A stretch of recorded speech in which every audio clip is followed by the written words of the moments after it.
Hello there today. So glad that you could join us here on the Herman Manyora YouTube channel. And for those of you who've clicked on NairobiReview.Africa, thank you so much. Now this is the public opinion and my name is Marshall Mudo.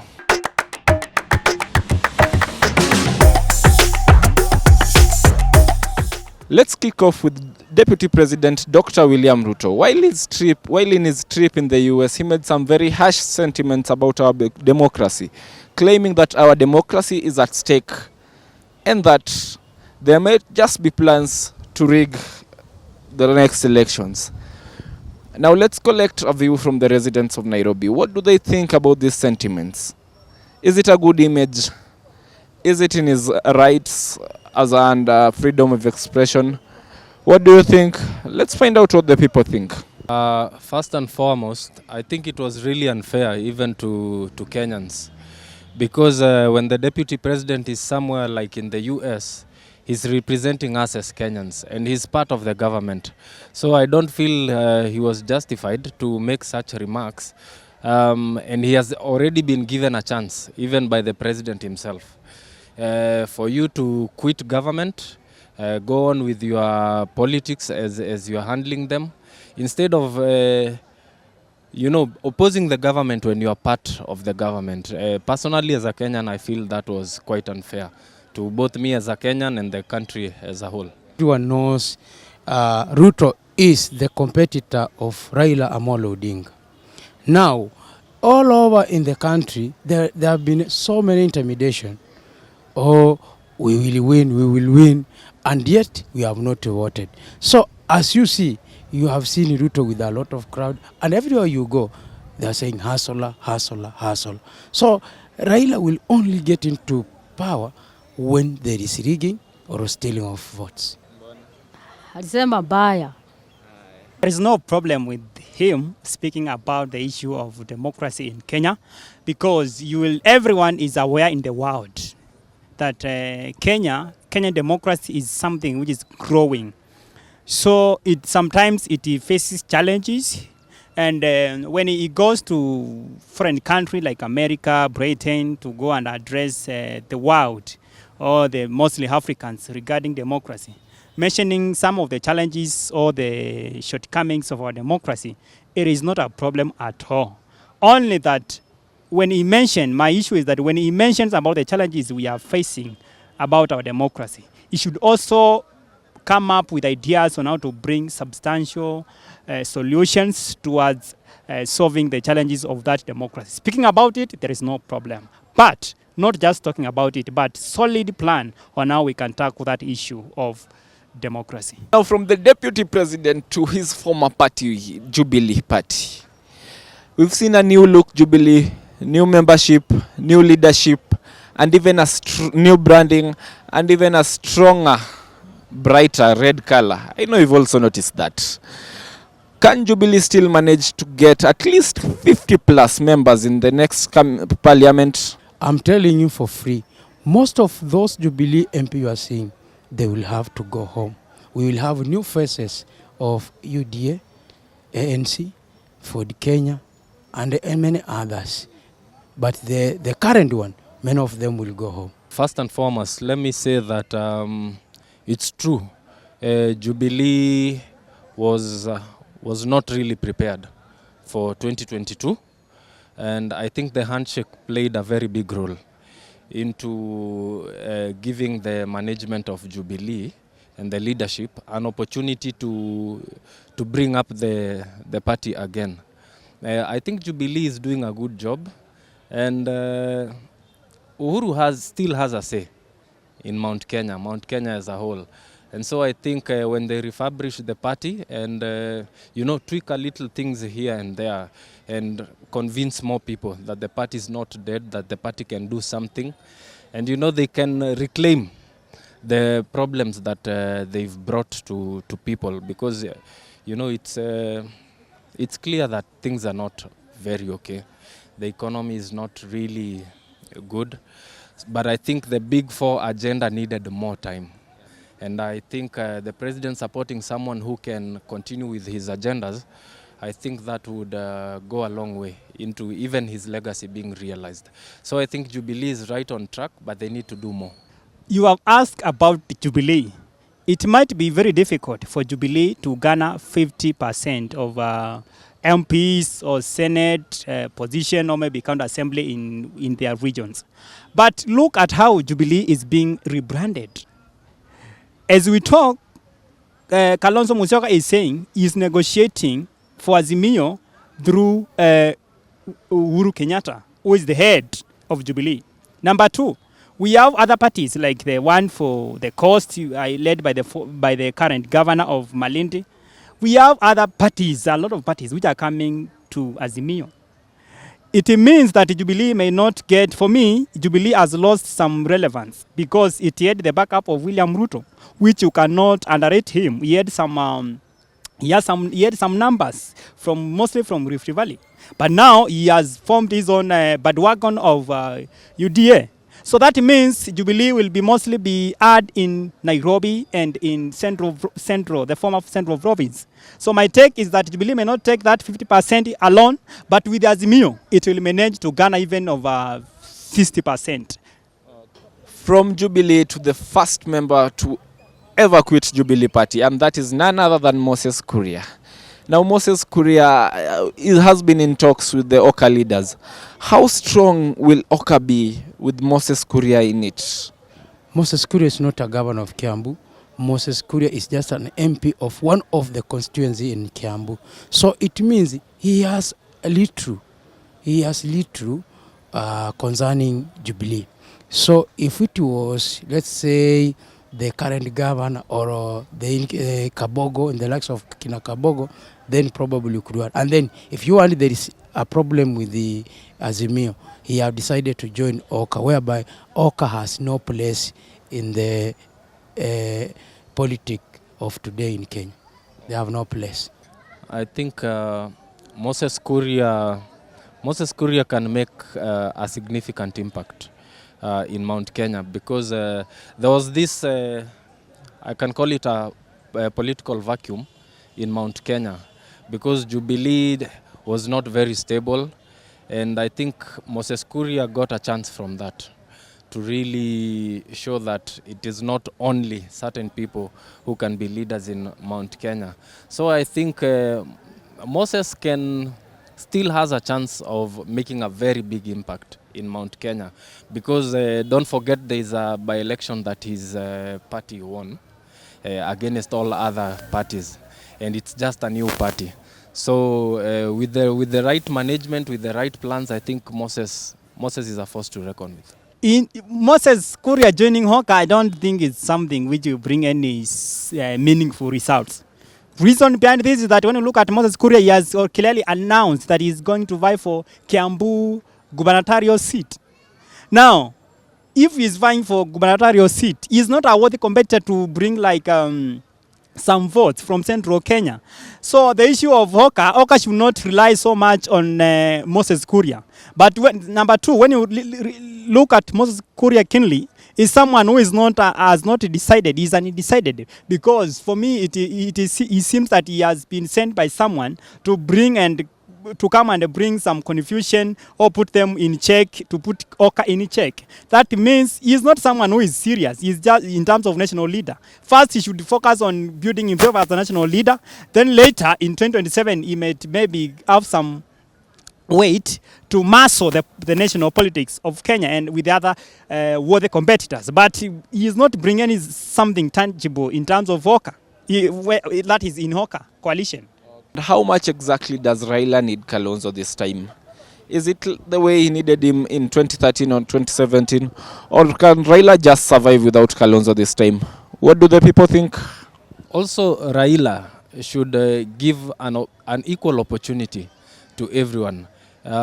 If someone wants to be the flag bearer of Azimio as a coalition, he should be very comfortable with it. They should go for nomination, and the best man will win. But right now, because it's more like Raila's last chance in active politics or national politics, I think he's the best guy to be the flag bearer. But he should also be very welcoming to the other individuals who have similar thoughts and similar visions, like Kalonzo. And so Kalonzo with his demands, I think it is a situation where you can say it's once bit, twice shy. So I think he's planning his steps very carefully, and I think that's the right way, because we still have a little bit more of a time for people to join coalitions and other coalitions even to come up. So I think the bigger the demands, the bigger the bargaining power. So I think Kalonzo has been in politics for a very long time. So he knows politics, he knows what to do, what to say. And at the right time, I know Kalonzo will join Azimio. And yes, I think he will join Azimio. The comments of Kalonzo saying that bring that document and the agreements about how they are designed together that he should be supported in this year 2022, whether Raila wins the presidency in 2017 or not, it is null and void. It is because when you look in it, you find that Kalonzo was the first one to walk out of NASA, followed by Mudavadi and Wetankula. Now we have no NASA as we talk. It is not there. Number two, that what Kalonzo is doing, according to me, as a thinker in politics, I will tell you that Kalonzo is just trying to increase his negotiation muscle as he tries to get some share in Azimio. But in terms of the issue of him being supported by Raila, it will not happen, I will tell you here. And it will not happen because Raila is very credible and seasoned politician who has the political muscle in this country. You cannot compare the numbers of Raila with Kalonzo. Kalonzo has around 1.7 vote from Ukambani, some others from Coast. Raila, when you look at Raila, he has more than almost 4 million alone. Now, who will support who? Raila has been trying this thing for a lot of time. And my opinion is that this thing, just watch the space. Kalonzo will, at the end of the day, will end up supporting Raila Amolo Odinga as flag bearer for Azimio or whatever coalition they will form. Number two, let me tell you something. Even if Kalonzo today decide that he will go alone up to the ballot paper, Raila will have still get solid block, and he can manage to win the presidency in morning. Why? I am telling you, Raila is forming what we call the mother of all coalitions. Everybody is saying it is Mandela moment. Even president is supporting him. Cost, all manner of political parties, they are joining Raila. They are coming to Azimio. So Raila will be able to, even when you look at Ukambani, if Kalonzo has got some votes, I don't disagree, yes, he's the kingpin of Ukambani. But we have already 3 governors, Mutua, Gilu, and Kivuta. They are supporting, already they are in Azimio. So whether he comes, he supports Azimio or not, Raila is good to go, and he can bring some results in terms of getting enough votes that will qualify him to become the president of Kenya in the incoming elections. One thing I want you to understand, as we are speaking, all the 3 governors of Ukambani, that is Kivuta Kibwana, Mutua, and Chatingelo, they were voted in with the different parties. Apart from Wiper. So it means Kalonzo has no place in Ukambani. So it means Baba doesn't need Kalonzo anymore, because the 3 governors have spoken, and their flock have already joined Azimio. So it means Ukambani has come out from Kalonzo Musyoka. If there was no handshake between Uhuru and Raila, I think the impact of Kalonzo on Raila's politics would be a bit higher. But Uhuru being in the picture has diluted the seriousness of Kalonzo's politics. So I don't think he has that much of an impact this time on Raila or Azimio. But he can bring some numbers, and you know the winner this time is 50+1. So even a few votes in the basket, they'll go a long way. So his demands are justified, but I don't feel like Azimio really needs, or they can really bank on him. Yes.